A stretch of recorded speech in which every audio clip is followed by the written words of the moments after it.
ඒක අපේ රටේ ජනතාවගේ ඉල්ලීමක් නෙවෙයි. මෛත්‍රීපාල සිරිසේන මහත්මයාගේ මොන දේ තිබුණත් මම උට අගය කරන්න ඕන. ඔහු අපේ රටේ වැලි වලට ප්‍රවාහන බලපත්‍රයක් හඳුන්වනවා.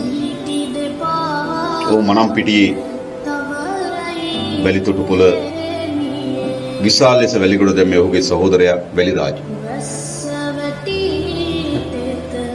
එක කාලයකදී ඔහුගේ වැලි තොටුපොළ තහනම් කරා. කියන්නේ මනම්පිටියේ වැලි ගොඩ දාන්නේ කතා තහනම් කරා. ඒ වෙලාවේ ජනාධිපතිතුමාගේ මල්ලි කෙනෙක් මට කතා කරලා කිව්වා මේක තහනම් කරලා තියෙන ටිපර් වලට මාර ප්‍රශ්නයක් ඇවිල්ලා තියෙනවා. පොඩ්ඩක් ජනාධිපතිතුමාට කතා කරලා මේක විසඳගන්න බැරිද කියලා. අවංකව කියනවා. ඒ කියන්නේ ඔහුගේ සොයුරා මෛත්‍රීට කතා කරේ නේ බයක. මං ජනාධිපතිතුමාට කතා කළා මොකද ප්‍රශ්නේ කියලා. කිව්වා මම ඕකට ওই පැත්ත පළාතකට යන්න එපා කියලා තියෙන්නේ.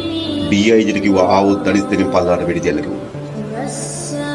මල්ලි ඔහු පරිසරයේ පිළිබඳ යම් දැක්මක් සහිතව මෙය ආරක්ෂා කිරීම සඳහා කටයුතු